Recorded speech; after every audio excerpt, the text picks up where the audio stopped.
یک اطلاعات کامل درباره مرغای استرلوپ. درود بر شما دوستای عزیز. اینم 500 بال جوجه مرغ 5.5 ماهه نو نشانی تخم داده. دیگه دوره اول تخم گذاری این مرغ است.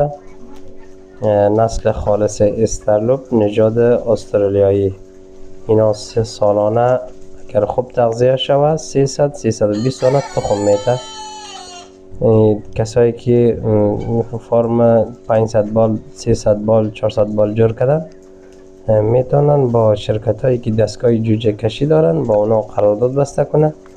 دانه 12 رفع 13 رفع خریداری میشه، هفته 2 بار جمع کرده برای شرکت تحویل داده میشه. اینا 4 دوره در ماه اول واکسین میشه بدره.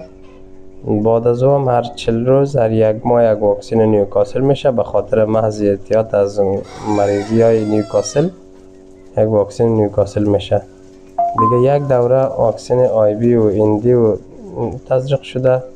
یک دوره آی بی، یک دوره ایندی، یک دوره هم واکسین چیچک در پشت گردن تزریق شده.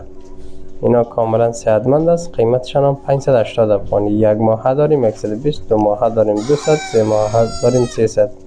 این ویدیو را تا آخر با ما باشید. کانال ما را سابسکرایب کنید، یادتان نره.